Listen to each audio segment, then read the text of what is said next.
All right. Good day, everyone. Um, Welcome to week 13 of the AI Saturdays Lagos coordinates. Um, this week you will be delving into likelihood estimation and naive Bayes. So I'm sure you find this interesting. The concepts are quite fascinating. And with us is our very own Tejumade Afonja. You may know by now, she's a doctoral researcher at CISPA Helmholtz Center for Information Security, and she focuses on private private synthetic tabular data generation. They focus on healthcare. And she's also our co-founder here at AI Saturdays Lagos. And she um, she's passionate about democratizing AI knowledge in Africa. And that's one of the reasons why she's here with us today to further that goal and passion. So thank you, Teju, and Lois Gomez. Wow. Thanks, everyone, and thank you so much, Fortune, for the very kind introduction. Fortune, I need a favor first. I cannot seem to find the YouTube link for the live stream. If you can find it, and maybe just share it on Twitter under the post before, would be great. I often do that, but now I cannot find it and I don't want to delay the class any further. Okay, great. Good morning, everyone. How's it going today? How are you doing today? Are you excited to be here? As always, we are going to make sure that this class is as interactive as we can possibly make it, while keeping a high on the time so we don't gist too much. My name is Tejumade Afonja, and today we'll talk about maximum likelihood estimation and naive Bayes.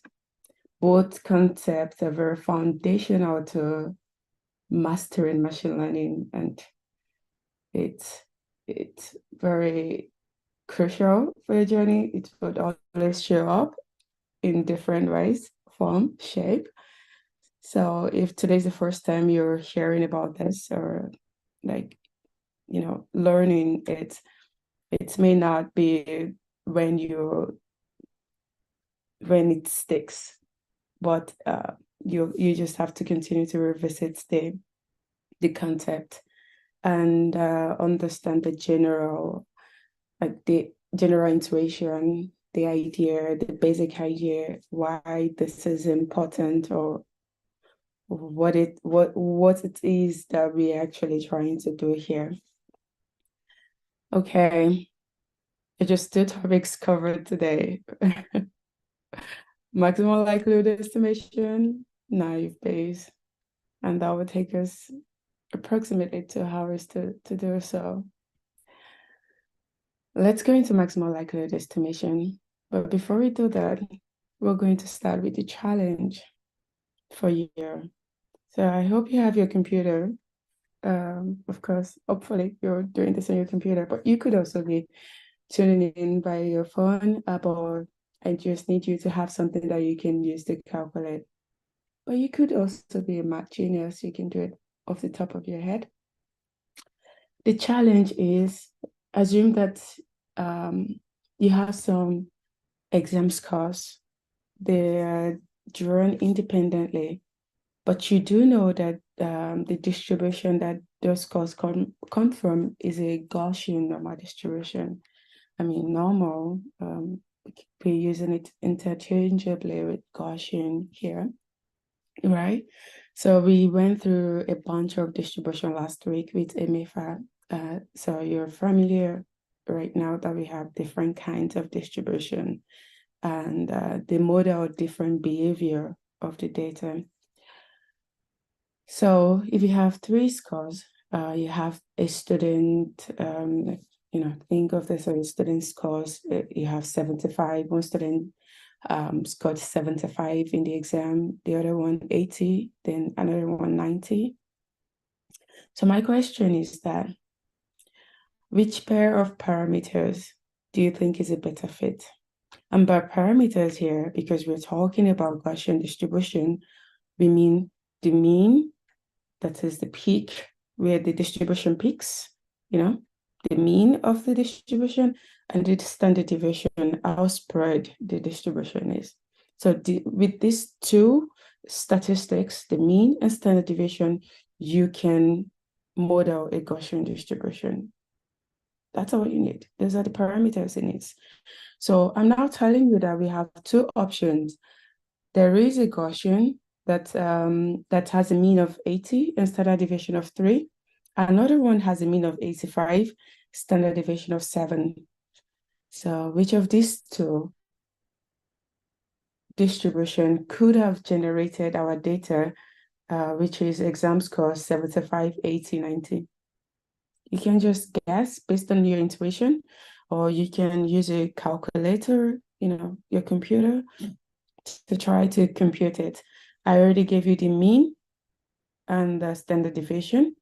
So should be fairly easy, right? So we already have some options. Someone said B. We have 2 people that think that it should be 85, mean of 85 and standard deviation of 7. They will have more ideas or like more options. I'm not going to continue until I get like 5 responses. Sorry.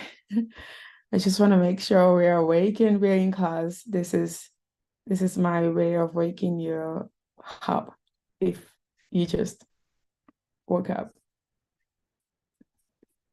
Okay, we have 3 responses. Thank you. Keep it coming, guys. You can also just guess. Okay, we have someone that thinks it's A. That is the mean of 80 and standard deviation of 3. Let's keep going.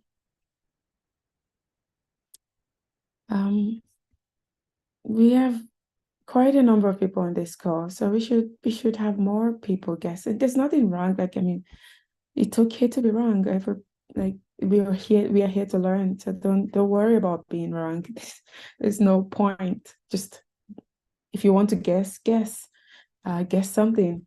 If you tried it out, like you have some intuition about how this distribution works, give that intuition.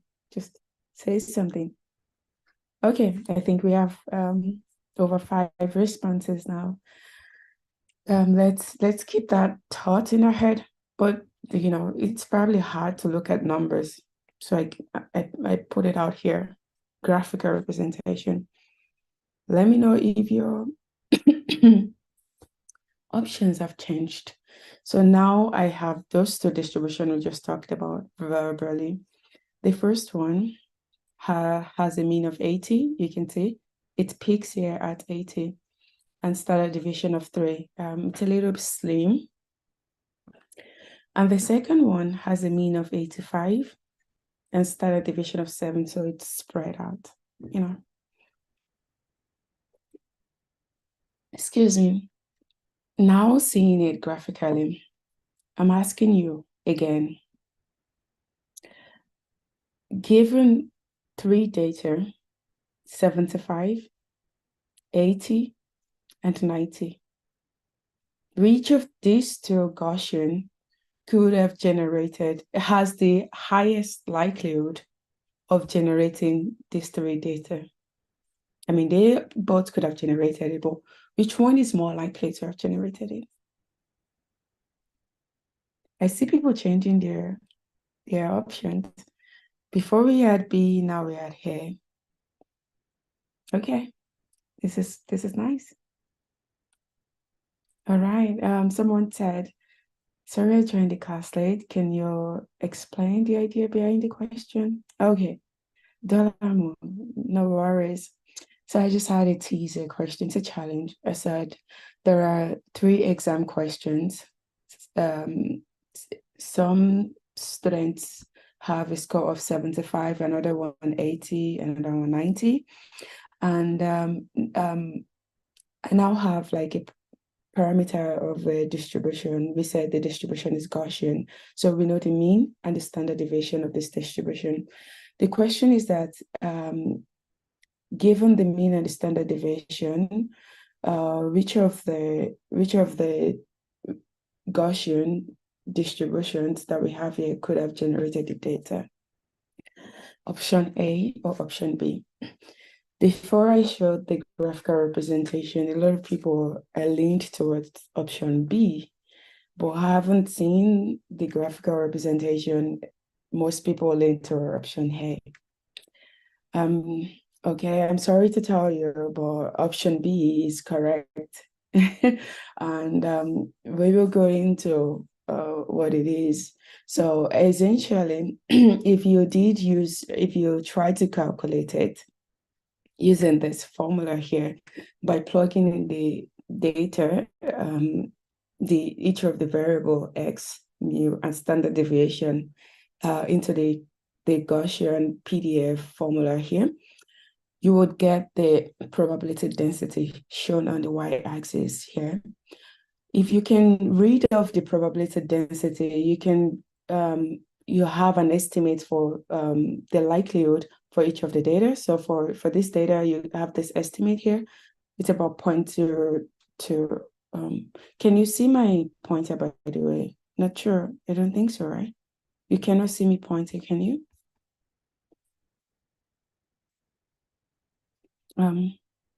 You can see me pointing. Oh, great.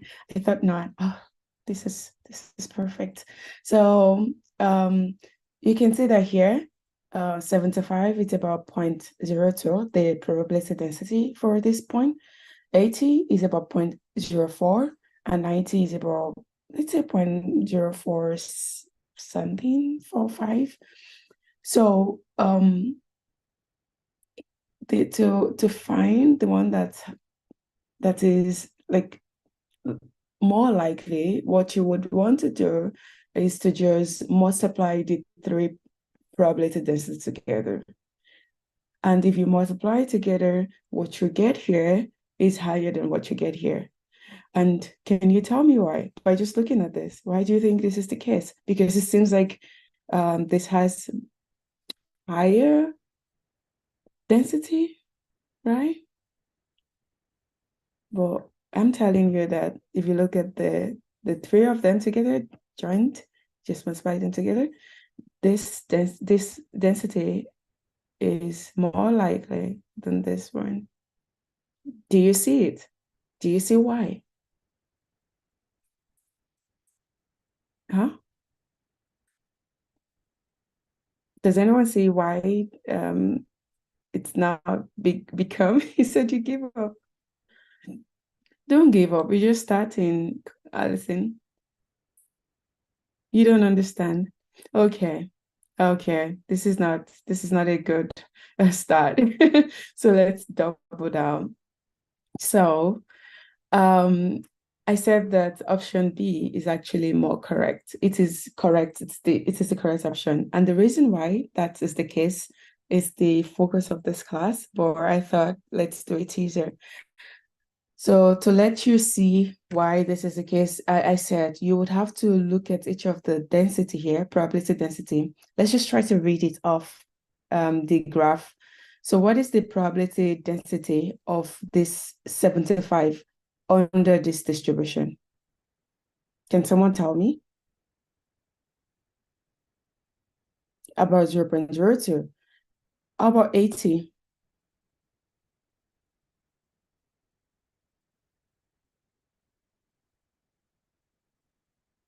About 0.048.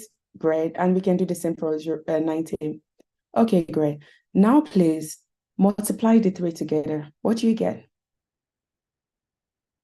So take the density for 75, for 80, and for 90 under this distribution and multiply it together. And then we come here, we take the density, about 0.028 or something. It's higher density here. For 80, oh, perfect. This is the peak of the distribution. It is the highest density. But what drags this down is this data point 90. The density is about 0.00. If you multiply this together, what you would get is what? An extremely small number, close to zero. And this would be less the product of this, that is multiplying the density of this would be less than this. So it means that given this distribution, these three data together is less likely to have been generated by this distribution than in this distribution. Does that make sense? Does that make sense? We will go into it. This is us trying to estimate.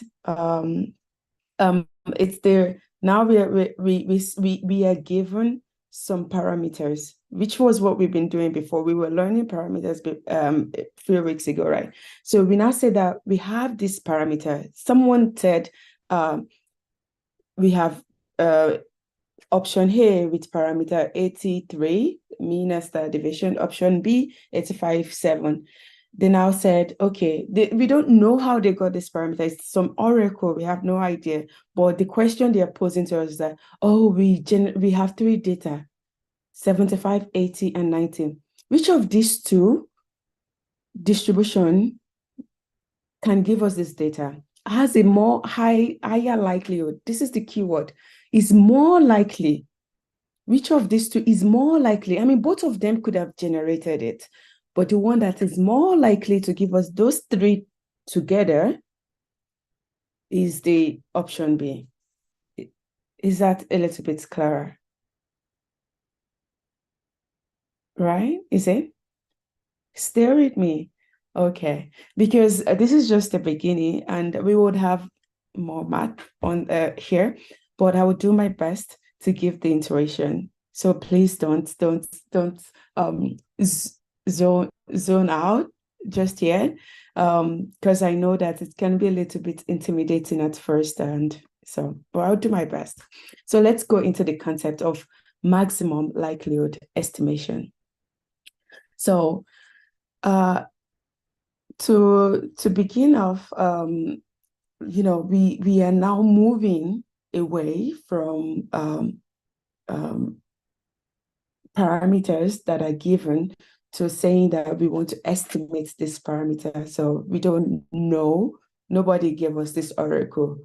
They just gave us three data points, 75, 80, 90. And they said, okay, what's your best? Like, if we want to throw away this data set and we want to just have more data, what is your best guess of this, the parameter of this data? You have to make some assumption like, oh, this data may be coming from a Gaussian.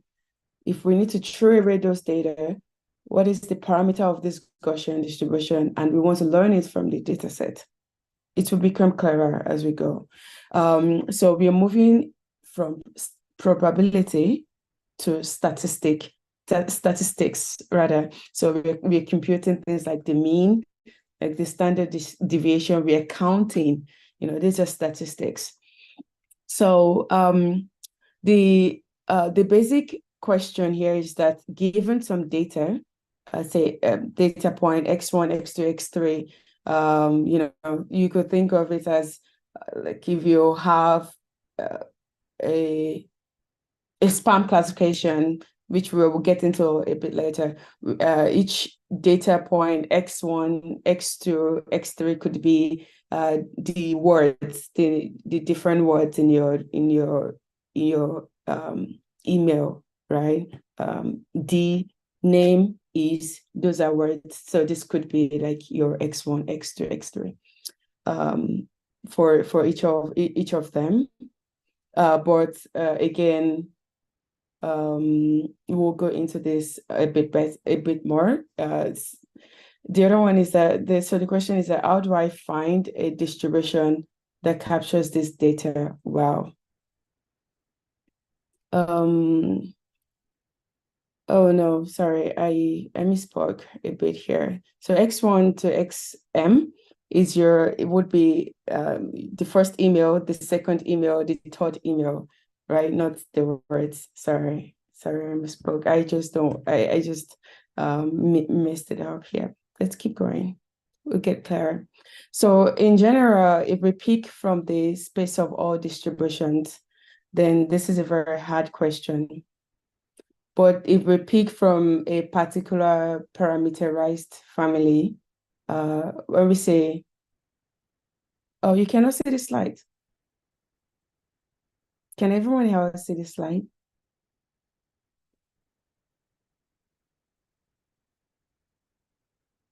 Okay. Okay, great.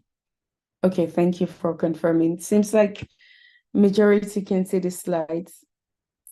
So maybe you can just rejoin. Could be network. Okay, sorry. We'll see you soon. So we now said that we need to pick like from a particular parameterized family of distribution. And the way we say parameterized, whenever like you see a notation like this, P of X with this colon theta. So this is just saying that this distribution here is parameterized by theta. So this is the way a lot of people denote parameterized family, just to tell you that it has some parameters. You need to learn some parameter for this data. So if we think about a particular distribution, then this question becomes easier to answer, and it becomes like, how do I find a set, like a parameter, like the parameters theta of this distribution that fits our data well? And this is the core idea of maximum likelihood. So before we start, I wanted us to do like another quiz, because we will be talking a lot about probability, and I want to make sure that you refresh your knowledge from last week, right? So what is the probability of A and B? This is a joint probability. So how do you compute the probability of A and B? Can someone just put it in chat, the probability of A and B?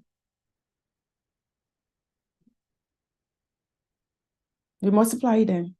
What do you mean?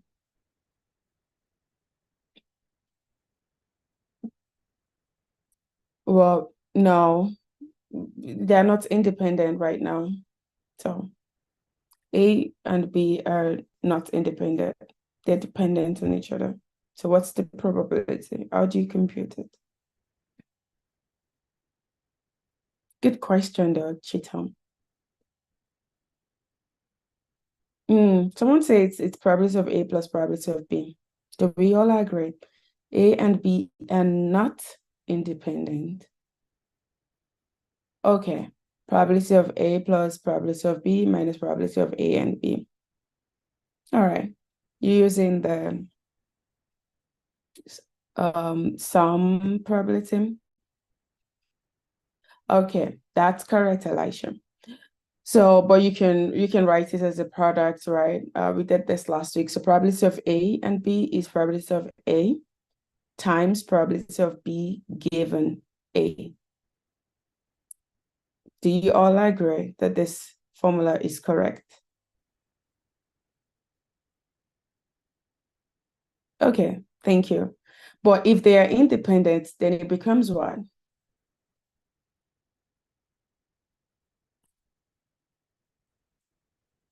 Becomes what? Can anyone remember?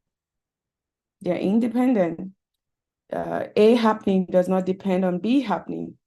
Just multiply them together, right? If if B does not depend on A or vice versa, then there's no like probability of B given A is just probability of B. So this is good. This is independence. we're well refreshed. So let's keep coming back. This is correct, Damilola, thank you. So maximum likelihood estimation, the way we would go about this is that we said, given a distribution, like we said before, distribution, and P of X, and the collection of observed independent data points. This is key. We have to assume that X1, X2, and up to XM, they are not dependent on each other, right? The probability of observing this data just becomes a product of them, right? We multiply them together. This is what we just did together. It will be probability of X1 parameterized by theta times probability of X2 up to probability of XM. And you can just look at them as a product. Okay. So the basic idea of maximum likelihood estimation is that we find the parameter that maximizes the probability of the observed data.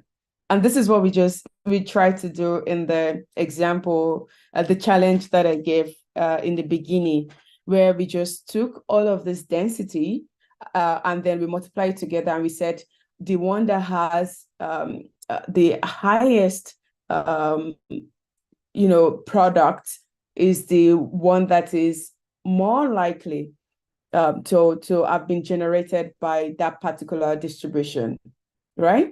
So for maximum likelihood estimation, it becomes an optimization problem, right? You want to maximize the product of this, your joint distribution, your joint, the joints that you have here. You want to maximize the product, and it's equivalent to maximizing the sum of the log likelihood. And we will talk about why this is important later on, but it's just easier to try to maximize this sum log than the product, because as you can see from multiplying 0.001 times 0.000 something, that it becomes the products would start to vanish. It starts to tend towards zero very quickly than the sum. So this is just the basic idea for doing that. So, and to now find the parameters that maximize the probability of the observed data, we look at the different ways of fitting the parameter, right? Like the one way to do so is that we can just use gradient descent that we've known before. That is another way of finding a fitting parameter.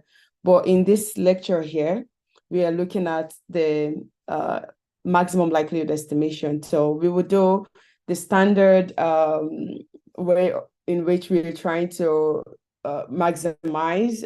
We do some differential equation. We have some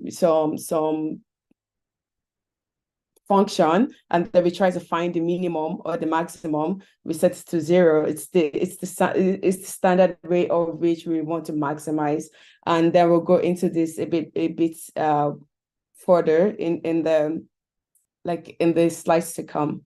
So I have another question for you. What kind of distribution is this? Does anyone know this distribution?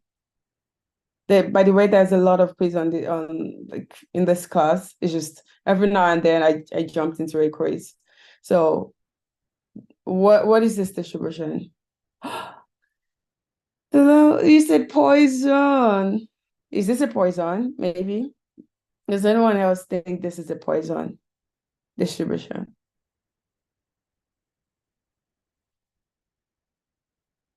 What is this?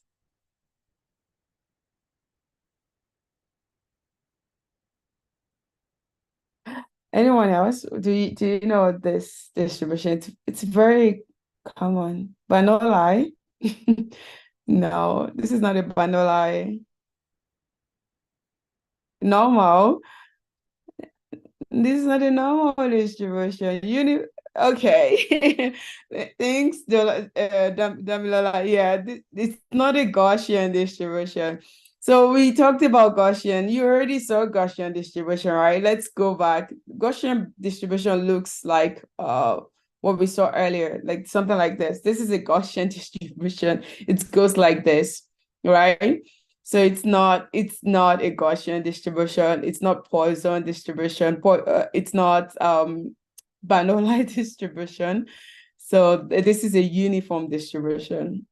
Again, this is just helping you get familiar with this different distribution. It takes a lot of time, and the more you interact with it, the more it makes sense to you. So if you never work with it, it's maybe difficult to just like no, but it's uniform because if you look at this, if you want to compute the probability of A, if on your y-axis you have the probability or PDF or CDF, the probability of A is the same as probability of B. So it's just uniform distribution on a straight line.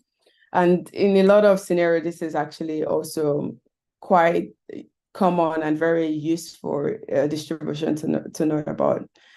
It said, is Gaussian the same as normal distribution? Yeah. Gaussian is normal. Statistician here could may not agree with me if I say normal is Gaussian, Gaussian is normal, but normal distribution, like it's a Gaussian distribution that has been normalized, if you can put it that way. So it's like, it's the same essentially. It's also known, Gaussian is also known as normal distribution. So now that we're talking about, I type Bernoulli and erase. Now that we're talking about Bernoulli distribution, right? So we can come back and then I'll show you Bernoulli distribution. So from last week, we talked about like if you want to model the probability of success or failure, this is what a Bernoulli distribution tries to do for you usually. So it's binary. It's either 1 or 0. Can everyone remember? So what is the probability that you attend AIS the Lagos Cohort 8 classes and earn a certificate or not?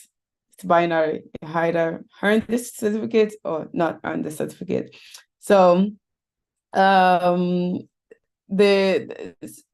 way we do this is that we can learn the parameters of this distribution, which is denoted by phi here, and probability of x equals to 1 would be like phi, and then the opposite would be 1 minus phi, because probability needs to sum to 1, and this is a discrete probability distribution, so it can only take on 0 or 1.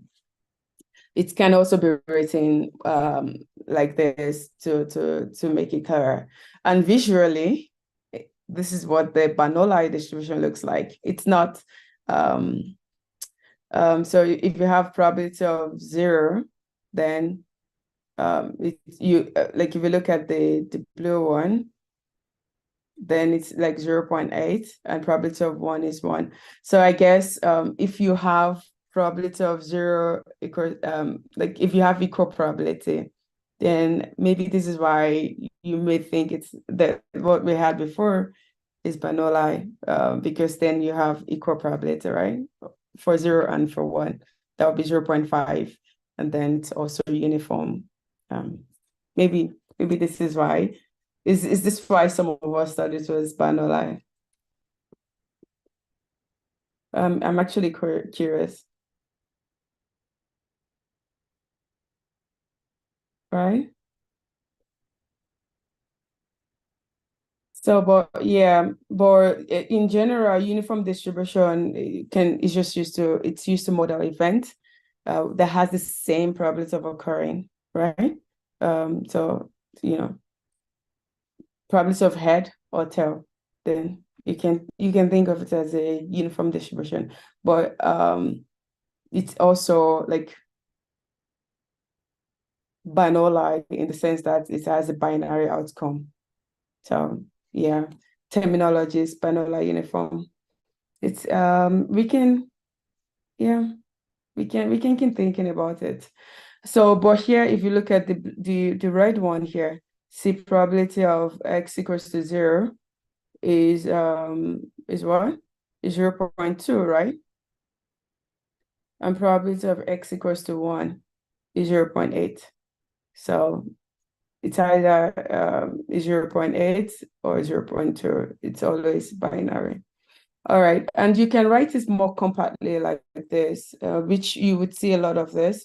And it says the same thing. It says that if you have, like, if x equals to 1, right, this part here holds, then this part does not hold, right? Sorry, my screen is a little bit, let's try to get it sorted so I can see everything. Yep. So what happens if x equals to 0?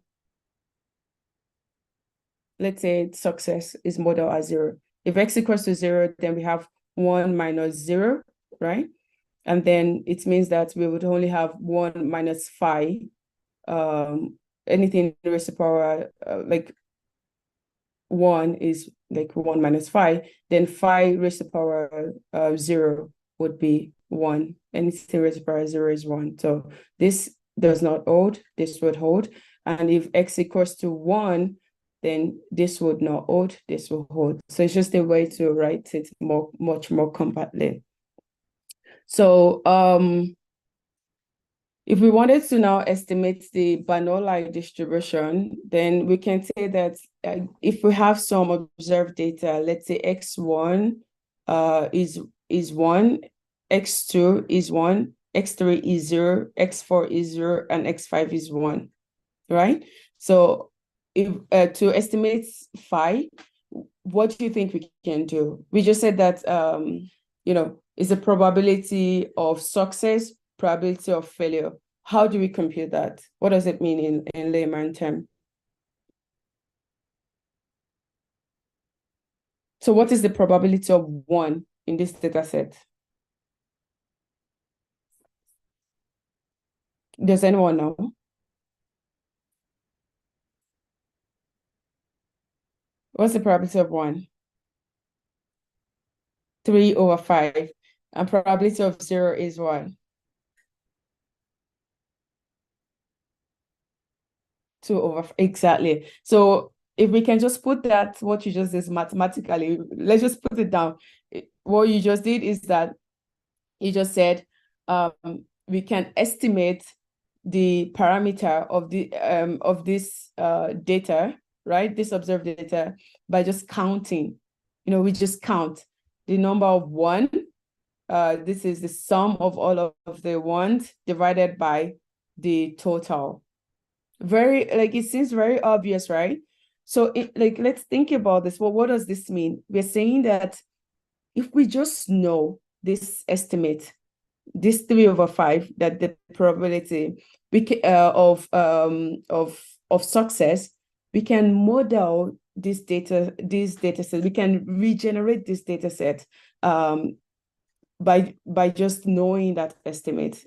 This is what it means. So we can forget about this data set and try to generate new data, new 1s and 0, given this probability. And you see what in a few slides, I'll show you how you can think about this in that way. But this is not the only way we can estimate, right? What about if you just add 1 to the numerator and add 2 to the denominator? Does the estimate change? Does it change? Can anyone do the math? The probability of success, what is it now? If you add 1 to the numerator and add 2 to the numerator, what is the probability of success now?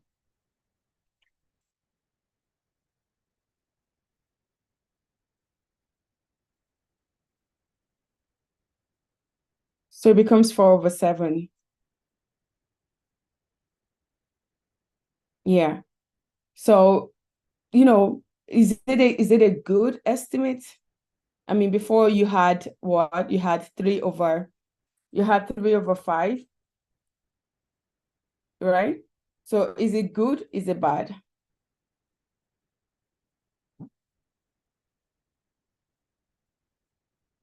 Can you tell? So this 3/5 is a better estimate. It's bad. Well, hard to say, but we can now figure out how to make sure that the estimates that we actually come about is the best possible estimate we can think about. And this is the job of the maximum likelihood estimates. So instead of us just guessing, what if we had one, or we can say add 5 or something like that and divide by 10. Does it change things? So we can think of likelihood for Banolai by try to maximize this likelihood to help us get the best possible estimate for the data. And if you just plug in the math here, like it's right now it's just plug and play. This is the probability of x equals to x that we talked about, the compact form, and then we plug it into the formula that we talked about before, the sum log likelihood, and we try to maximize this. How can we maximize this? How can we solve this problem? What do we do? I've hinted at it multiple times, but if I want to find phi through maximization problem, usually what do we do? What's our go-to? We've done this multiple times in different contexts. Well, differentiation, right? Oh no. What's the probability of 0? So we just differentiate. We differentiate the function. We differentiate this, and then we set it to 0. And like we do that because we know that this is convex. There's always a maximum. Like this is a logarithm is usually so it's concave right now. So there that there is a maximum, and you can find it by using like through calculus, through a differentiation. So this is what we will do very quickly. So we take this, we maximize this, we take the derivative with respect to phi. And once we do that, we will get this here. So the derivative log of phi, if you find the derivative of that, is just 1/phi. These are like things that you probably know from school, or it's easy to just like, what is the log of phi? It's okay. It's like, you just learn it by heart at some point. So it's 1/phi, and then you do the same thing here. So this will give you phi of x/phi minus, because you have to differentiate the inner part here, 1 minus x, this part, divided by 1 minus phi. And if you do the algebra, by moving things around, like this to the left-hand side, to the right-hand side, we come about this equation here, right?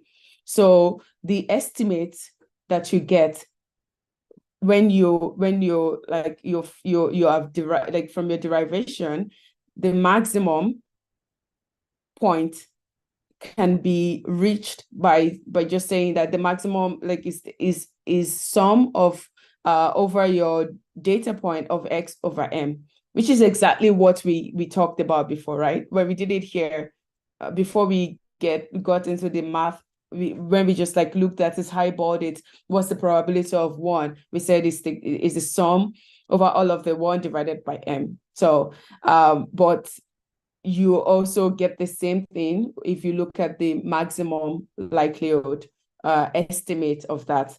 And this is now the natural estimate and it corresponds to the maximum likelihood estimate. So if people talk to you about maximum likelihood estimate, it's just like, what is the which of this parameter, which estimate maximize the likelihood of my data occurring? So there's always data happening when someone say maximum likelihood estimate. So you have some data and you're trying to estimate the parameter. So you first assume a distribution, because without that, it's infinite. Like, which one should you choose? Is it uniform? Is it Gaussian? Is it Poisson? There's just like so many things to choose from. But you have to first assume, based on your knowledge, something you know about the data, you know the process of generate, like some idea. And then you start with that assumption. You see, you assume a distribution, then you try to like maximize the likelihood of that data coming from that distribution. Does that make sense? A little bit. Are you able to get the small a little bit? Get the okay. So this is time to talk now. Chitom, go ahead. Maybe let's pause here. Hello, good morning. Good morning. Yeah, sorry, I just wanted to clarify something. Please, what's the essence of like this derivative that you got that you're trying to correspond it to the maximum likelihood estimate? Like, what's the essence of like doing this?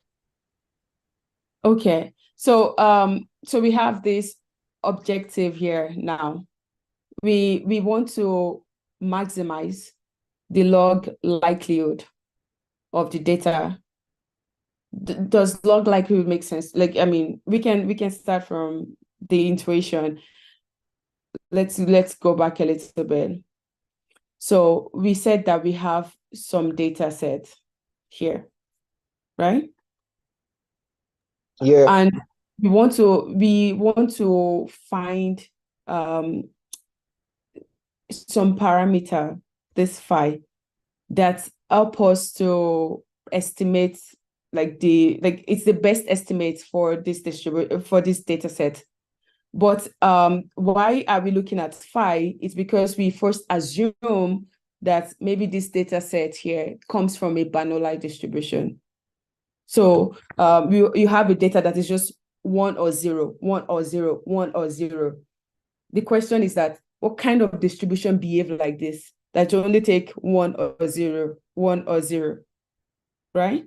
This is where you first start. What kind of distribution can take 1 or 0? I mean, there are like different kind of distribution, but a very simple one that we can start with is Bernoulli. So it's usually used to model the probability of success or failure, head or tail, or things like that.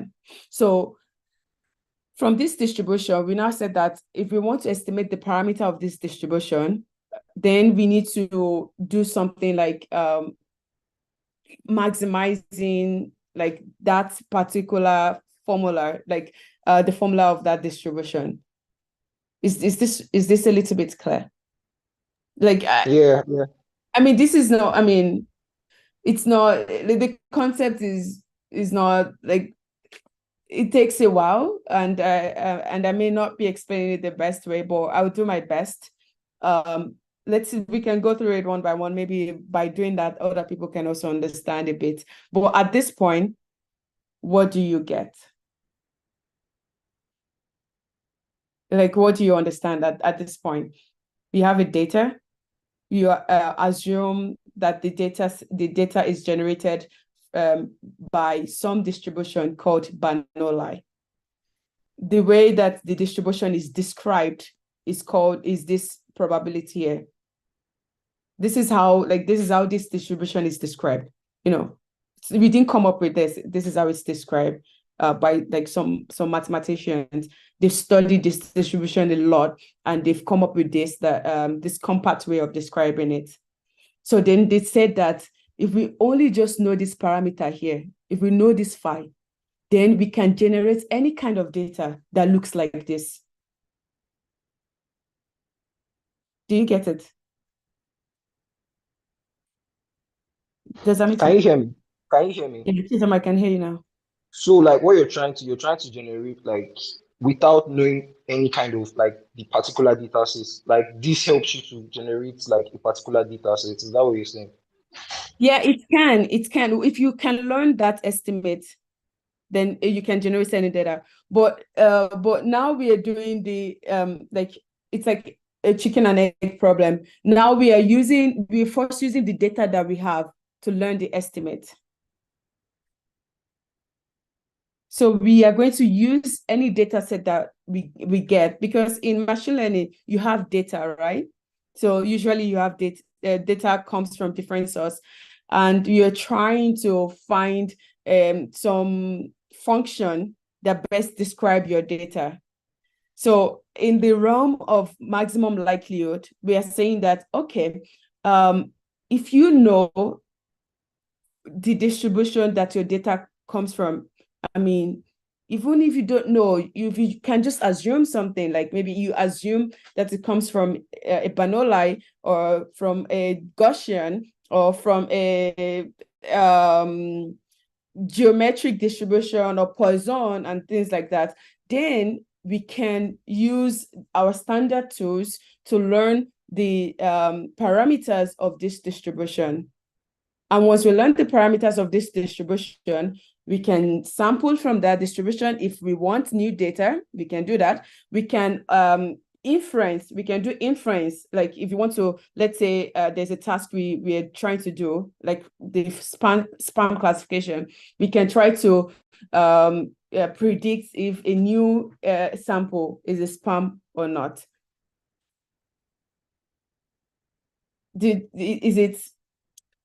Is it making some like Yeah, it's getting better.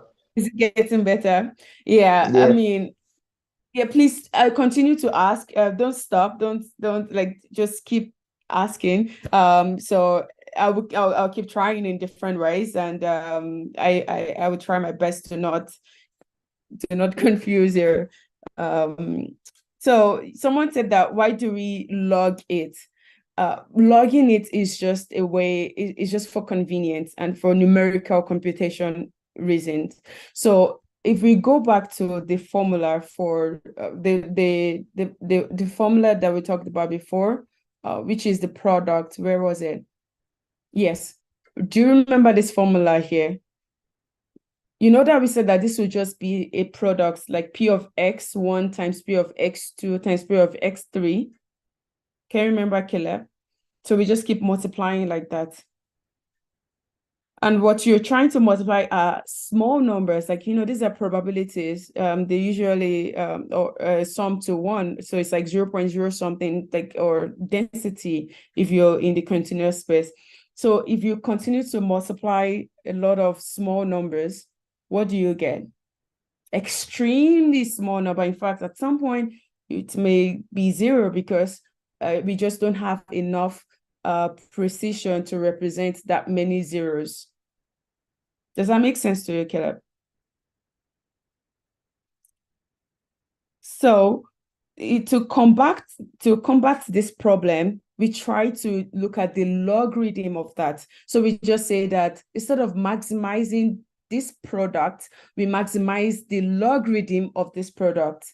And in the realm of logarithm, if you do log of product, it becomes a sum. This is just the behavior of it. It's not that it just magically becomes a sum. So the log of a product becomes a sum. So you put the log outside, you do log of product of everything. So the moment you pass it through, that becomes a sum. So you have a sum, then you have a log of the P of X. So this is why it becomes a log. And the maximum that you find in this log realm corresponds to the maximum you would find in that product realm. Does that make sense? Is it clear? Yes, it does. Okay, thanks. I mean, please, guys, keep asking questions. it's not. I recognize that I'm also not very fluent in explaining this concept to you, but if you ask a bit more, then I can get into some of the details maybe I overlooked, and we can both understand it better. So, where were we? We just talked about how you can now use the maximum likelihood estimation to also get that like we can solve this problem, and we can use it to get the estimate for our distribution. So you don't need to to like come up with it like the count. The Panola was very simple because it's just a count, right? But the moment you start moving into some much more complicated distribution, it's not just a count, something that you can just eyeball and say that probability of 1 is 3/5, probability of 0 is 2/5. Okay, yeah, this is now your phi estimate now, job done. So, but you can use this concept of maximizing the likelihood to get this number, this estimate that we just talked about. And we do this a lot. In fact, remember when we were doing gradient descent, this is the same thing we do. At some point, we differentiate our loss function. We always differentiate, and then we try to try to back propagate by looking at the weights that we had before and negating it from the one that we are computing now. So this is like the whole idea. We are differentiating. We are trying to figure out our way to the minimum or the maximum of a function. And differentiation just provides you a tool to be able to do that. So now, so the question that I talked about, I jumped ahead of the slide, is like how can we sample new data from Banolai? If we have this estimate that is phi is 3/5 that we computed earlier, if we want more data from this distribution, we can just generate new data. What do? Well, you can use this code. You just say sample 1. If you generate some random number, like using some randomization, any random number in the universe. So this random number is between 0 and 1. So you know that it's always between 0 and 1. So you just sample 1 if this random number is less than 0.6. Otherwise, it is 0. So this is like, if you think in terms of biased coin, a fair coin would have a probability of 0.5 head tail, but here, like, probability of success or head is 0.6. So it's biased towards 1 than towards 0. So you can generate many new samples by just doing this. Can you see that? Have you done something like this before? Does this look like cool? Let me try it when I get home. Or you're at home right now. It's like, let me try it later today. Okay, so I have a quiz for you in case you're at home and you're with your computer. If you run this code infinitely many times, I mean, this is very easy to do. You just have to wrap it in a for loop. So you have like every time you sample from this distribution, you get 1 or 0 or 1 or 0, and then you save it in some list. And if you do it like a lot of time, let's say 10,000 times, what is the probability of getting 1 on average? 50%. Okay. Anyone else? 0.6. Okay. 1 minus 5. Okay. I recognize that some of us are just guessing right there, but thanks for participating. Caleb is correct. if you do this infinitely many times, the probability of 1 is going to be 0.6. And you can try it out. So this is just also the property of Bernoulli. The expectation over like a lot of this sample gets you back to 5. Expectation is essentially the same as the probability. So you can, and if you look at this, it's like 0.6. You will get a lot of different values, but if you look at the mean of it, it should be 0.6. Okay, 60%. Yes, Montserrat, you're correct. All right, so let's try to take a 7 minutes break. We're now 1 hour in the lecture. And I'll share the slides with you, or maybe in your break, if you want, you can also just have a look again. Would you like that? Or share it with you afterwards?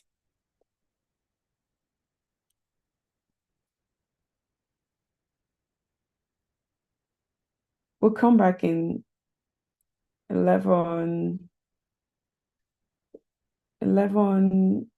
12. So 11, 12.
Okay.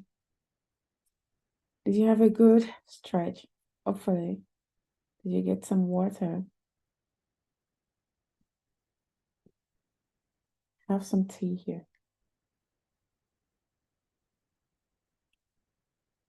So let's continue, shall we? You ready?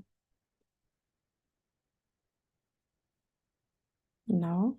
No one? Is everyone back? Okay.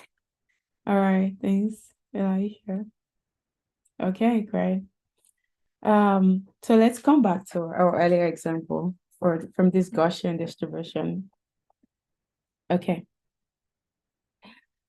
My question now is that what is the maximum likelihood estimation of the mean and the standard deviation of this Gaussian? I know you don't know that yet because we've not done that, unless if you're familiar with the concept of maximum likelihood estimation. But it turns out that if you do that math, the same math that we talked about earlier, where you're looking at the Gaussian distribution, you do the derivative of that, you set it to 0, and you can compute the mean and the standard deviation. It's just nothing but the sum of all of the data. So this is the average. So the mean, the maximum likelihood estimation of the mean for the Gaussian distribution is the average over all of your data. Is also called the mean. And the standard deviation is just also the standard deviation of your data. So my question to you is that given that you now have this maximum likelihood estimate, which I put up here, this mean and standard deviation, can you try to calculate what the maximum likelihood estimate mean and standard deviation is for your data set 75, 80, and 90? What do you get? What is the mean and the standard deviation of these three data, 75, 80, and 90?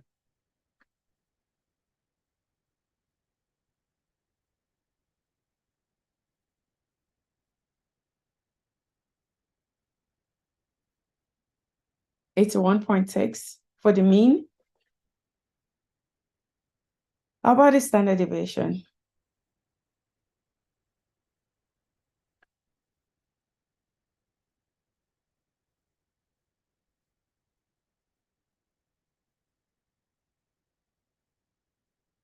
What is the standard deviation?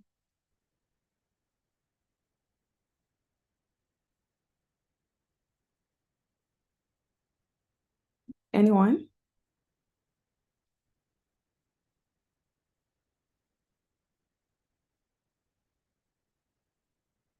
Okay.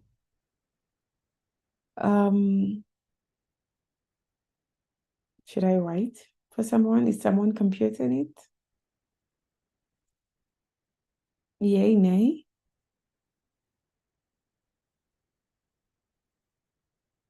Well, it seems maybe not. Do you know how to compute the standard deviation? You just don't want to do so. You just take x minus meal. So given the meal that you calculated here, it's 1.6. So you just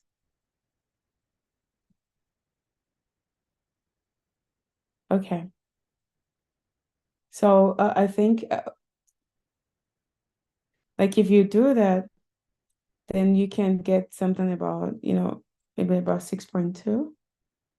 And this would be corresponding, the maximum likelihood estimate that you get it is closer, like somewhat to what you got like when you did B, right? Like your mean for B is 85. Your mean estimate from your data directly was about 82, and the standard deviation here was 7, and in your data was about 6.2. So the maximum the maximum estimate is actually quite close in terms of what you get. So we will skip this. This is how you can derive that one for the Gaussian distribution. And we'll quickly jump into the second topic for today, which is called naive Bayes. And it's very simple. Makes some assumption, but works well in practice. And this is the person it's named after, Thomas Bayes, not naive Bayes. So let's say you have some training data. You have email body. What money is free now, classified as spam. Zico teach cohort 8, classified as non-spam. So the green one is the non-spam email, like your normal email, and the red one is a spam email. So you now want to find out whether or not a new email that you receive is spam or not spam. What are the vocabulary that are in this, like your email body? Can people just list the vocabulary, like the different words that you can find here? Teach, right? What are the words? We have teach, we have now, we have money, yeah, exactly, free, and so on. So we have tool, you have teach, we already said teach, we have CMU 388. So all of these are the vocabulary that are contained in our email body. And our goal is that we want to figure out whether or not this new email, Zico Teach Now, is a spam or a normal email. And how we do that, one way in which we can do that is by using this concept of maximum likelihood estimation, but in the naive Bayes classification naive Bayes classification algorithm. And I will show you how that is done and how those two connects MLE and naive Bayes in this sense. But before we do that, we need to do another recap, which is on conditional probability. And the question is that given two features, X1 and X2, I'd like you to find the joint probability of these two features, that is X1, X2, conditioned on Y.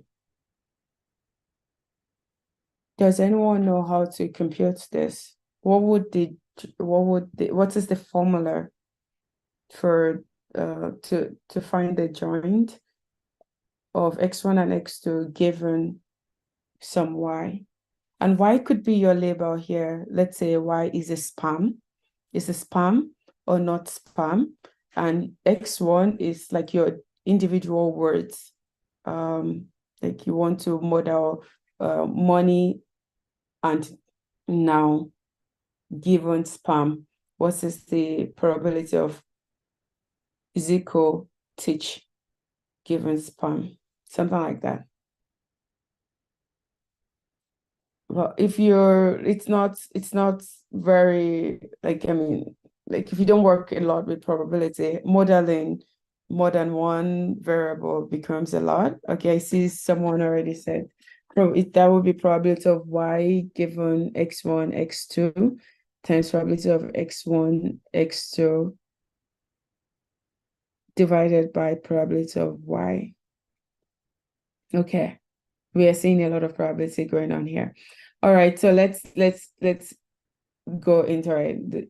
Let's see if this is the same thing as you heard.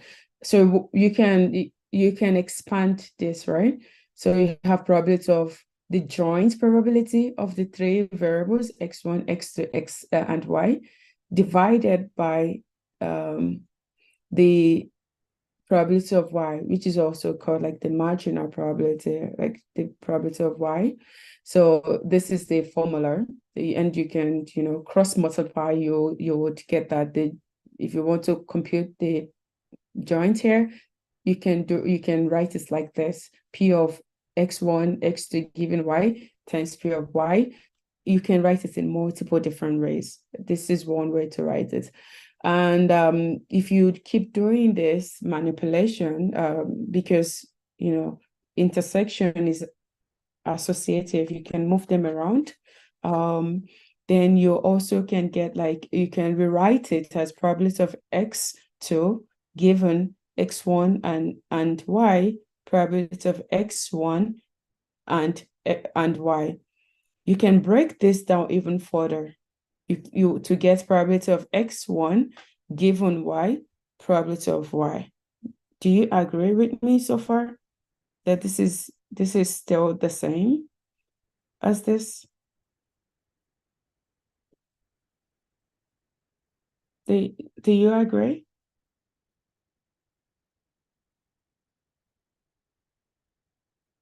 Thank you. And then you can just divide probability of y, and it leaves you with probability of x1 given y, probability of x2 given x1 and y. If you want to say that in plain English, like, how would you explain it? Can anyone try?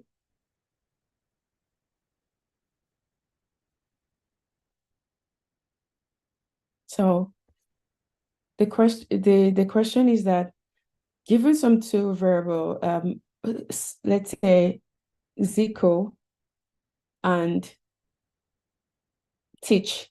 So what is the probability of Zico and Teach happening, given that this is a spam email? And when we did this, we said it's equivalent to saying that, okay, well, we can break this down by finding the probability of Zico given that it's a spam email, multiplied by probability of Zico given that we have observed, like, there is a, like, teach and spam, like we have teach and spam occurring. So this is conditional probability. So graphically, we can also explain it in a different way, because this concept is important, and like, understanding it helps you to see, like, why the assumption of independence is very naive, and why it's like it's not the best assumption to have, but it's very convenient in that way. So if you have let's try another example. You have 3 random variables. So there's a student that passes math. The student also passes history, but there's something that connects both students. It's that that student studies diligently. So what a conditional dependent illustration would look like is this. You're saying that would say that the probability that the student passes math and the pass history, given that that student studied diligently, is the same as saying that the probability of the student pass math, given that they studied diligently, multiplied by probability that the student passes history, given that they pass math and they study diligently. So like we said, that before we can say anything about that student passing history, we need to know that they pass math and they study diligently. This is what conditional is saying. It's with the other event happening is conditional on this the previous event happening. So it's like a chain. So this is really difficult as you keep going, as you had more variable, you would have a lot of dependency, and it becomes a nightmare to model this dependency. So what you try to do, or this is what naive based tries to do, like by you try to get rid of the dependency between the two variables x1 and x2. So you assume that passing math and passing history, they are not connected if you know that the student studied diligently. So the probability of the student passing math, given that they studied diligently, does not have anything does not change if you know that if you know the probability of the students passing history, given that they studied diligently. And in the math world, this is what it looks like. So the other conditional, like where you have x2 given x1 and y, just disappear and simplified to just x2 given y. So the probability of x1 and x2 given y becomes probability of x1 given y times probability of x2 given y. And this is much easier to model. I mean, you can find a lot of, conditional probabilities. It's easier to calculate than having the previous one. Samuel, please go ahead. Okay, please. I don't know. Can you explain this particular condition, the dependence illustration again, please? Let me just take a graph of it, please. This one. Yeah, this one. Yeah. So for this example here, so we're saying that the question is, what is the probability of a student for a student passing math and history, given that they study diligently? If we know that the two events, passing math and history, are connected, they are dependent, they depend on each other, then what it means, what we're trying to say is that so this probability will just be that there's no way, like, in order to calculate the probability of that student, probability of history, it has to be dependent on the math and the student is studying diligently. And you can access it in different way. We can also say that probability of history given y, that is probability of x2 given y times probability of x1 given x2 and y. So in SS, you always have to condition on the other variable because we said they are dependent. If you think about the way we had like the definition of joint distribution that we did before, where we have like maybe probability of A and B is probability of A given B times probability of B. That is the like how you find the joint, because for you to get the joint, if you assume that if there is dependency between your variable, then you have to always compute the conditional of one variable given the other variable.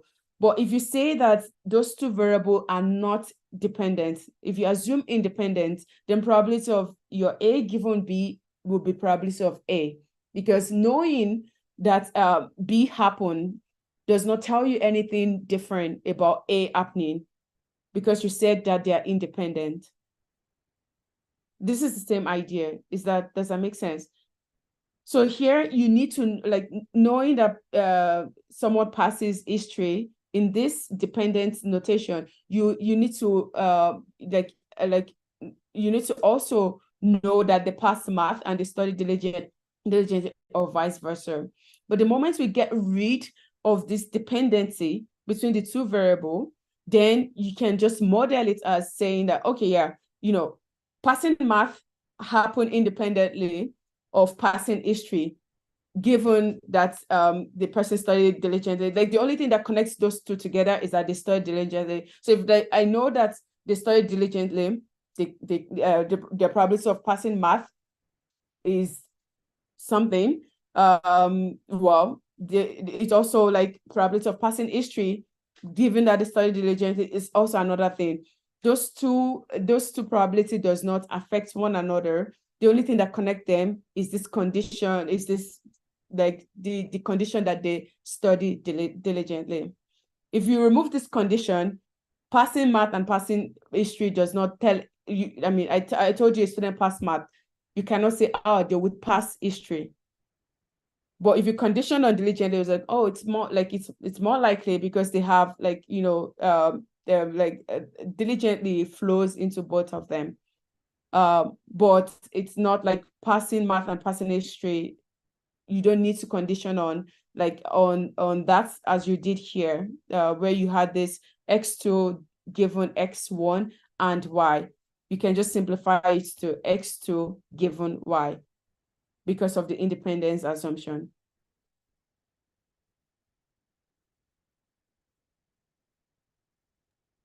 Okay, I understand now.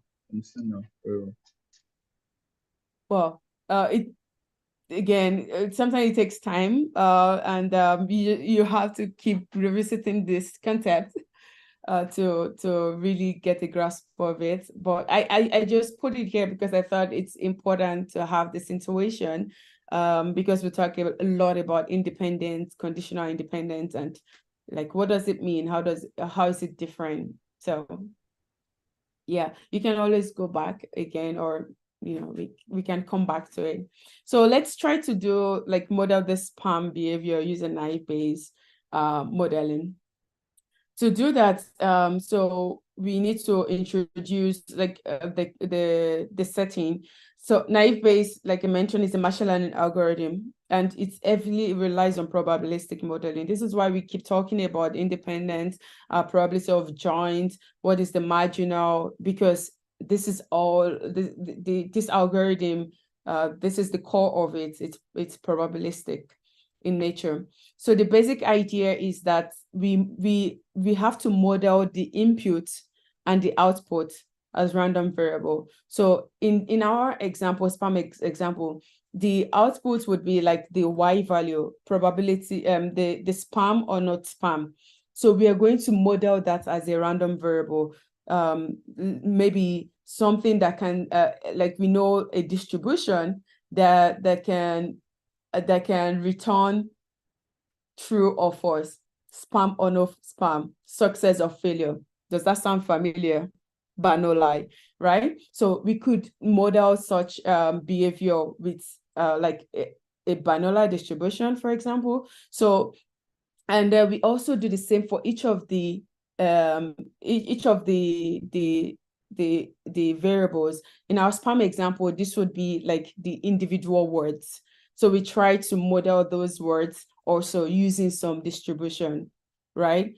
So the words could be like maybe how many like does money occur in the email that is spam or not?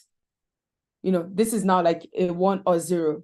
This would be natural for Barnola, but it could be categorical. Maybe each of those words could take on multiple values. They could you could have like other kind of distribution that you think to model it. If it is a numerical data, then you would not be talking about you know, Barnola or you know, categorical, because you need another distribution, for example, like a Gaussian, to be able to model like a continuous space, because you can no longer count like each individual element as you would do in, say, like a categorical space. So a Barnola is like 1 or 0, or I mean binary 1 or 0. If you have multiple variables, you could have like country, for example. You have Nigeria, Rwanda, Ghana. You know, so these are no longer 1 or 0, right? This is now like more like a categorical column, and you need to use another distribution to model this categorical column. So, but let's stay within the realm of Barnola right now, because it's simpler to explain, and we've already introduced how you can calculate the estimate the parameter of a Bernoulli distribution. So we just use all of the knowledge we've accumulated so far to solve this a spam classification problem. So I've been talking about like probability. I talked about like we've been saying likelihood or probability of X given Y. They all have name. And the core of this algorithm is from the Bayes rule. And Bayes rule simply says that you can find the posterior probability, which is the one on the left-hand side. See here, this is called the posterior probability. It's probability of Y given X, or in our example, it's probability of spam given a particular word or series of words. So probability of spam given money, or given money is 20,000 euros or something like that. It could be. So we're trying to find this probability. Essentially, we want to know if we observe this word, what's the probability of a spam of this email being a spam or not. And it's called the posterior probability, right? So then this is calculated by looking at the joint probability of X given Y times probability of Y, or like you have like the condition, like this conditional probability. Some people call it likelihood. So what is the likelihood of each word given that the email is spam or not spam? And you now multiply this by the probability of Y, which is, in our example, what's the probability of this email being a spam or not spam. It's also called prior probability. You get this for free, and if you have 5 emails and 3 of them is spam and 2 is not spam, probability of spam is just 3/5. Probability of not spam is 2/5. So that is your prior probability. And once you now have this, you divide it by a probability of X, which is called the evidence. And this is one of the hardest things to model, but you can simplify it as just the sum over the likelihood of Y, X given Y, and probability of Y, which resembles like what you have here on top. So just to reiterate, the denominator is just the sum over all of the values of Y of the distribution, and this is specified by the numerator. So like for now, we will just leave it and we just focus on this the conditional and also the prior here. So, and we already talked about the terminologies like prior, likelihood, posterior. I'm mentioning this because you will see it in different contexts, and my hope is that you can map it, and like you always come across this concept, so it's like you can as well start now understanding it from here. So modeling the full distribution for high dimensional X is not practical. Does anyone know why? Like some intuition why this may be difficult to as you have high dimension? Does anyone have intuition?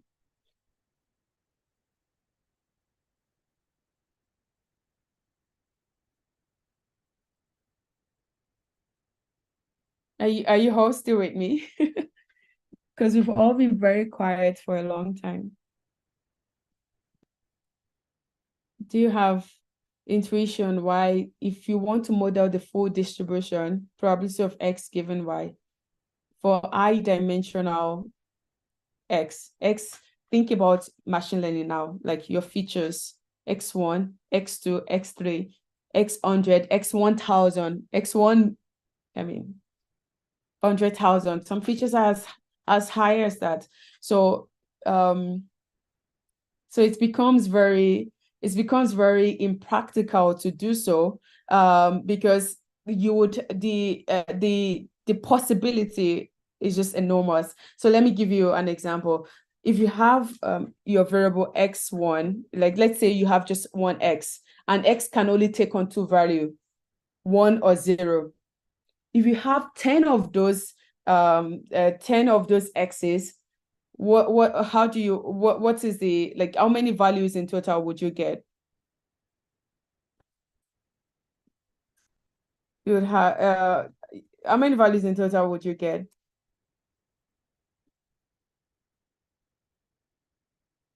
To repeat, you have a variable x can only take on two values, 1 or 2, and you now have 10 of those x. In total, how many words? 20. Is it? We talked about this briefly in previous class. This would be 2 raised to the power 10. So because so the question again is that if you have a variable x and the variable can only take on two values, 1 or 0, and I'm asking you that if you now have 10 of those variables, like x1, x2 up to x10, in total, how many probability values, or like how many values would you possibility would you have if you want to express that? So you can have for the first one, you can have 1 or 0, like 0 or 1, and then you multiply it by the other one. Like you can have 1 1 1 1 1 1 1 up to 10, right? You can have the second one will be 1 0 0 0 0 0 0 0 0 0 0 0 0 up to 10. So like you can just continue to have that. This is just a lot of possibilities. So what you would have eventually is like 2 raised to the power 10. If you do like a very simple example, if it's just like two variable, this would be 1 0 and 0 1. 2 raised to the power 2 is 4. So you only get 4 possibility. If you have 3 variables, it will be 1 0 0 0 1 1 0 1 0. You know, just keep going like that. 2 raised to the power 3 is what? What is 2 raised to the power 3? 8. See? So now increase it. If you have 4 variables, 2 raised to the power 4. 5 variables, 2 raised to the power 5. So think in that dimension is just enormous. So you it becomes very like large. Possibility is just overwhelming. So this is why you need to make assumptions if you want to be able to solve this problem. And the assumption that naive Bayes makes is that instead of you modeling that dependency like x1, x2, x3 like given, then you don't do that. You assume that they're independent, what we were talking about before. So you just have the probability of x, your word given spam, is just the product of the like individual conditional. So x1 given y, x2 given y. So if you have a word that is Zico teach now that we just find what is the probability of Zico given that there is it is a spam times probability of teach given spam times probability of now given spam. We compare it with probability of Zico given not spam, probability of teach given not spam, probability of now given not spam. And whichever is higher, we say that would be the likelihood. You remember likelihood, which of these two is higher, then this will be the probability that we go with, whether or not it is spam or not spam. So let's quickly go through the rest of this slide. So we just said that it is naive because of this assumption that it's assumed that each of the features, they don't influence one another, which is not usually true. You can have, like, for example, if you have two features like cash and money, would you say they are not influencing each other? Cash and money are like synonyms, right? So it's like there is a dependency between them. Like if you have email that has cash and you classify it as spam, it's very likely that the same email that has money is also maybe some spam. I mean, given other words, of course, like that's I've been seeing in a lot of spammed email. So, but despite the simplicity of this assumption, it works really well in many situations. So naive Bayes is really good to know how it works. So let's come back to our example. If we wanted to represent this in a machine learning form, right?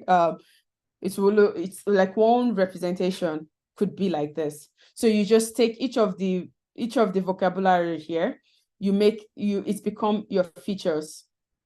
So you lower cases, CMU 388, cohort 8. So every word that you find, you just tokenize your sentence, and then you find you disregard duplicates, and then all of the words become your features. We did this in the natural language processing and text class. I'll just say a quick recap. So this, once you have this, you now say that for each of wherever you find, like if the word exists in the sentence, you just give it a 1. So right now, cohort 8 exists here, then Zico exists, it's a 1. Teach exists is a 1, and the class is spam, it's not spam. You do the same thing. Money exists here, money is a 1, ease is a 1, free is a 1, now is a 1. The rest of the features are turned off. They don't exist. You cannot find them, so they are turned off. So, and you just do this for all of them. So now you have a data set with rows and column. You know how to do this already. You can use any machine learning algorithm to solve this now. You just learn based on this data, and once you learn the model, you can make your prediction. In fact, you can also use like sklearn multinomial naive Bayes to solve this problem as is right now and get the answer.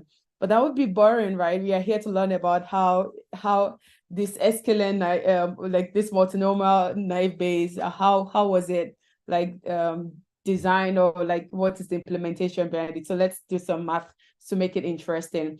In order to do the math, so we need to model individual distribution like we talked about. So we will assume that we need to assume a distribution for each feature and also for the label. So I have a question for you. What distribution does this look like? We've been talking a lot about this distribution. I'll keep asking until it clicks. What distribution does this look like? Like for just focus on this one row, one column here. What distribution does this look like? What kind of distribution can we use to model this row? Thank you, Akorede.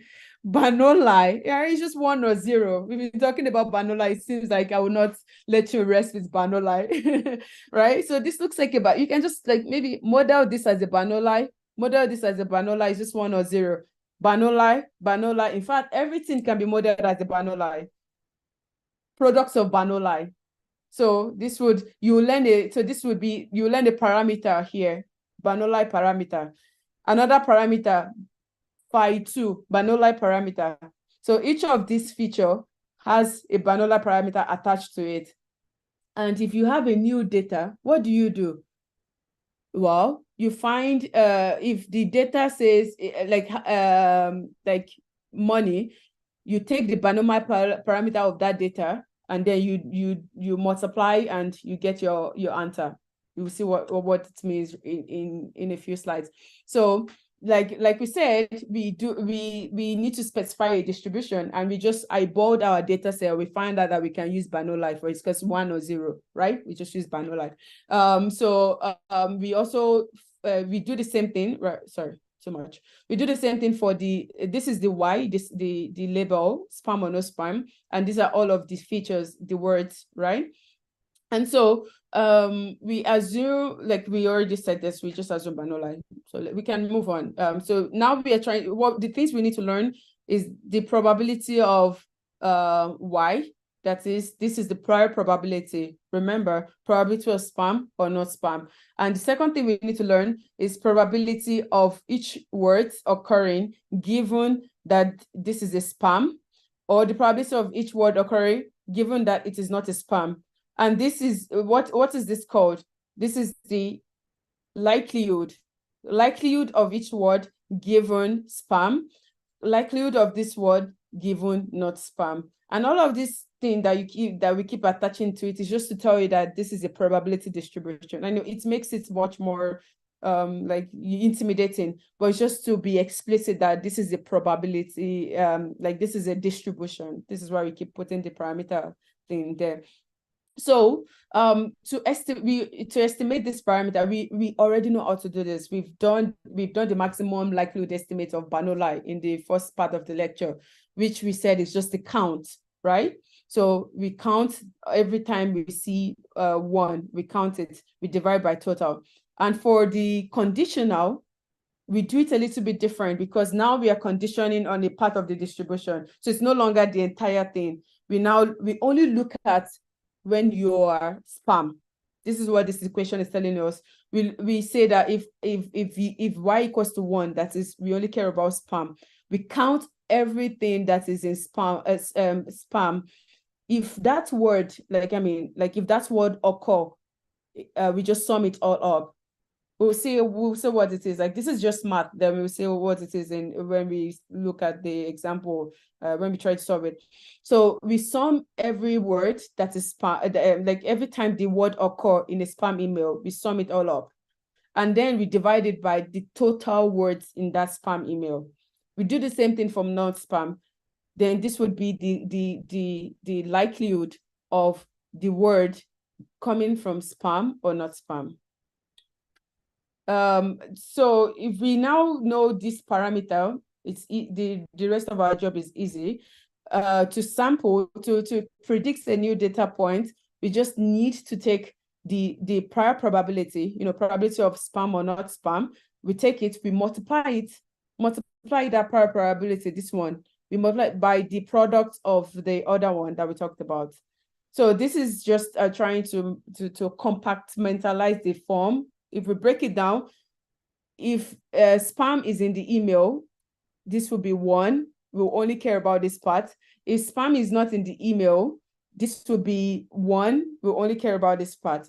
So I'm just trying to explain what this formula means. It's the same thing that we've been talking about. Just multiply the condition that we add by the prior, and then you will get the probability of the new data, the product of the new data given probability of the new data, the new data being spam, given the word is changing. Probability of spam given the new data, English.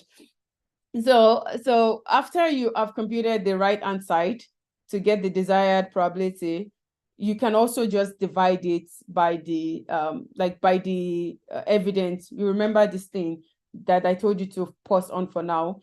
So it's just the sum over all of the Y value to get a complete probability. But if you just want to see if something is spam or not spam, you can simply look at the maximum between the two.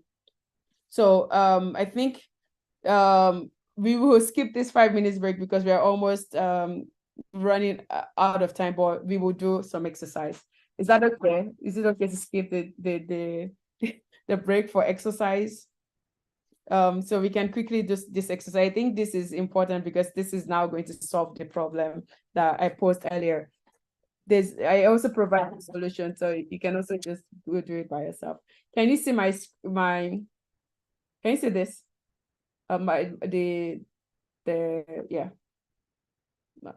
The spreadsheet. Okay, so let's quickly solve it. Oh, I've already showed you the solution. So I said if we wanted to solve it now, we need to start with things like the prior probability, right?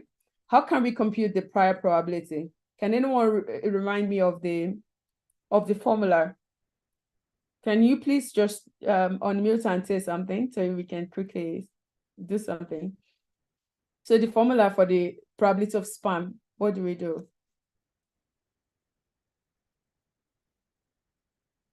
We just sum everything here, right? And then divide by the length of this. Is it length? Is it not length? What is it? Is it not length in, sorry, I just used Python. Is it count? I think it's count. Okay, great. So we just sum everything. Probability of spam is 3 over 7, right? You can also confirm it. 3 over 7. See, it's the same. But we're going to use Excel because we are computer people. We can do Excel. Excel can do the math for us, so we don't have to do it one by one. And the probability of not spam is what? What is it? Anyone?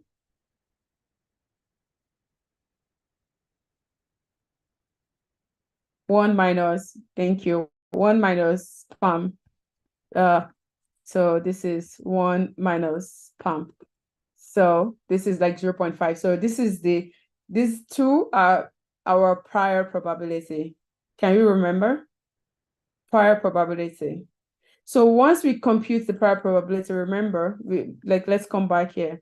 We need to do it one by one. We need to first find this prior probability, and we just did it by computing this formula. We sum everything up, we divide by m. So this is the first thing we do. So the next thing we need to do is to do this formula here.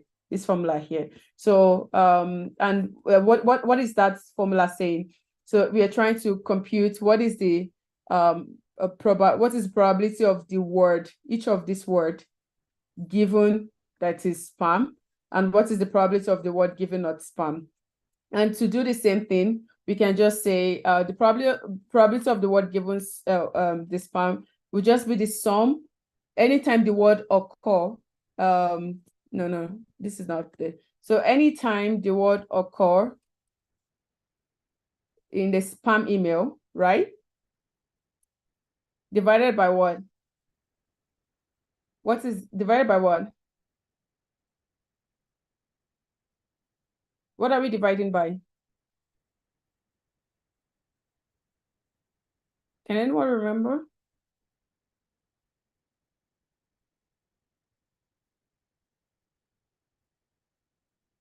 I'm going to wait. Let you think about it. What are we dividing by? We want to calculate the probability of the word given spam. So we sum, we look at every time the word occur in spam, CMU 388 did not occur at all. Someone said we need to divide by 0.42. We need to divide that by the probability of spam. Do we all agree? Thanks, Moshe, for talking. Do we all agree?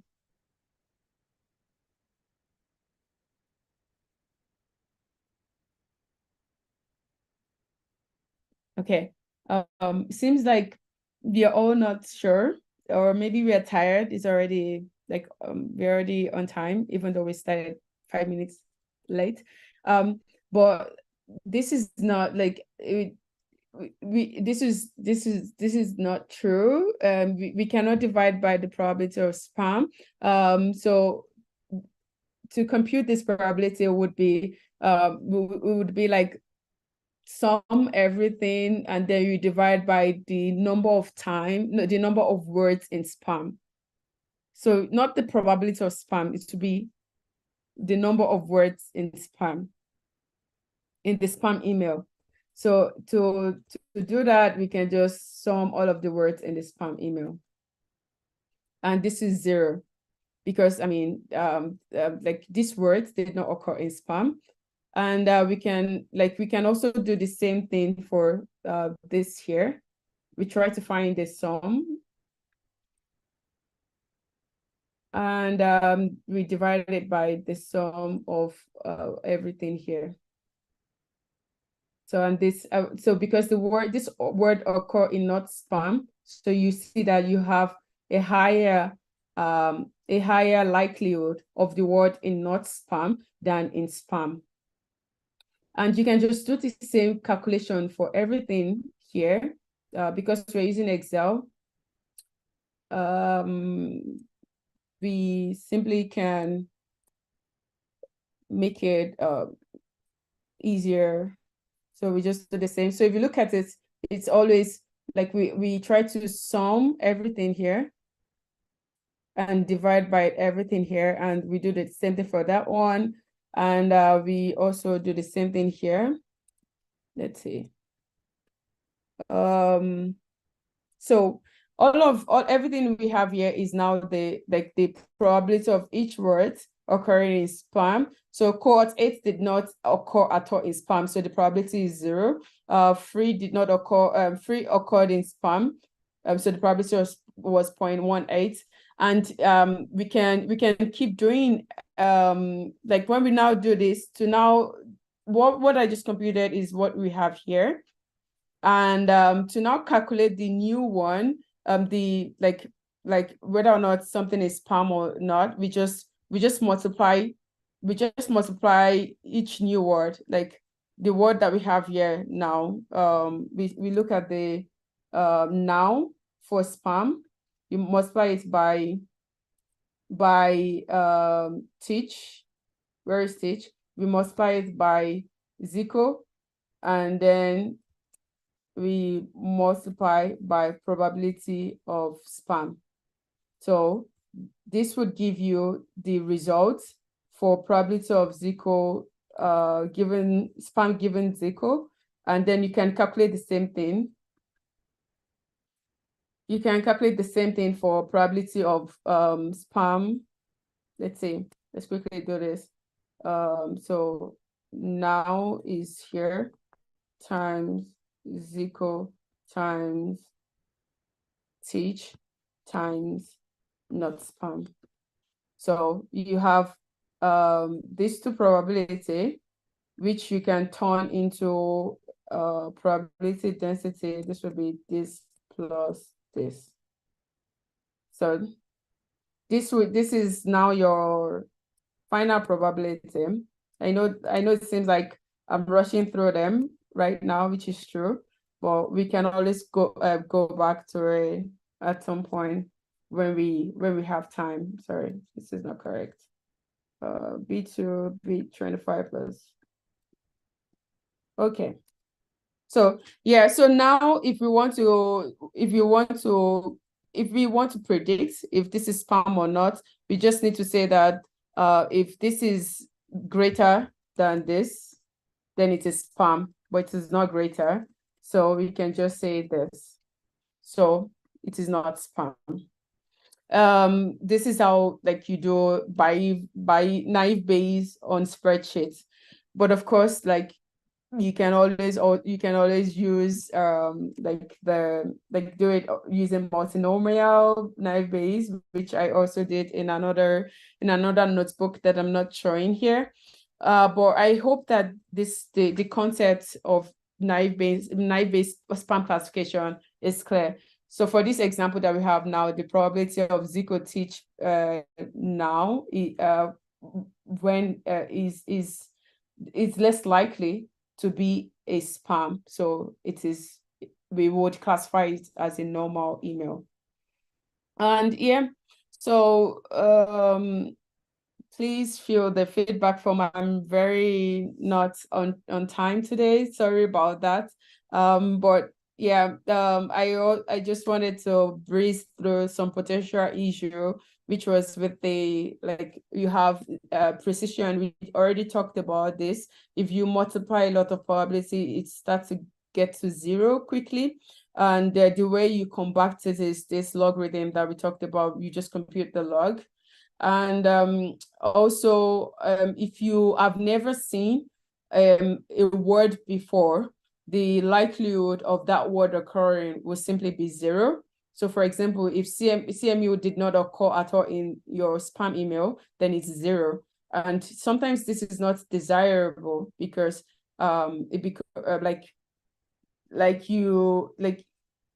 0, if you multiply 0 by another probability, you don't get any signal of maybe there is a very small probability mass, you are just not capturing it. So to combat this, some people would do something like Laplace smoothing, where you add 1. So you assume that you've seen each word at least 1 time. So you add 1 to the numerator and you divide. You try to cancel out this effect by adding 2 to the denominator. So yeah, you can also use other distribution to model this. We've used Bernoulli, but you can use multinomial distribution if you have more than one like variable. So if it's no longer true or false, like each of your features can take on multiple variables, multiple categories, then you have to use other distribution. If each of your features is a numerical, it's continuous in nature, then you cannot use Bernoulli anymore. You would want to use something like a Gaussian and so on. So we didn't cover this using other distribution in this lecture, and we also did not cover like machine learning doing machine learning via maximum likelihood. So there's a natural connection between the different loss function that we've seen so far, like your logistic loss or your mean squared error. You can also write them in a way that they're maximizing the likelihood. But you can look at these 2 resources, which is what I based my slides on from the CMU course, taught by Professor Zico Coulter, and now Pat. So other resources to understand how naive Bayes classifier works, you can look at this Louis class. It's amazing. Louis is one of my favorite YouTuber. He just explains things in a friendly version. So you can look at that, and you can also look at the video from Josh from Stats Quest. It's also usually a good video, very exciting because there's a lot of animation, and you can understand it a bit more, less mathy. Yeah, this is everything I have. We're like a few minutes over time, but thank you. And if you have any question, please let me know.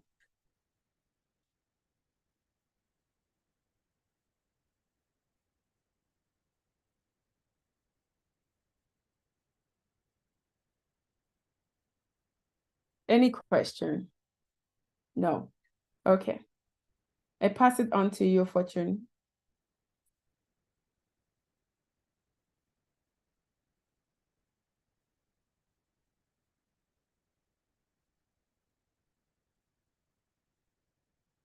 Is Fortune still on the call? Yeah. Yes, I'm mature. Okay. All right. I just wanted to say this is the end of the class. Do you want to wrap it up? All right, no problem. I thought we were expecting questions from people. Okay. Yeah, we can also take 1 or 2 questions if you want.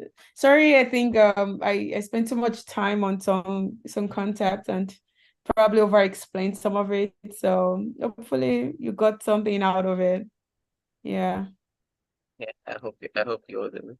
If you need to, please, revisit the slides, go through the resources, they draw class at the end, and ask questions, whether you ask it on Discord or in your different groups, your mentors. Just make sure that if anything's unclear, ask, because that's the only way, you can learn. You can also do a bit of research before you ask, but if it still eludes you, make sure to ask, and you surely get answers. So yeah, thank you very much, Teju, for a wonderful session. And your concept of likelihood estimation definitely will stay in the minds of our scholars, and I hope they go back to make it more solid in their memory and understanding. So yeah, I think we'll bring the class to a close now. And yeah, thanks everyone for attending. Please fill the Bye, feedback everyone. form, fill the attendance form if you've not.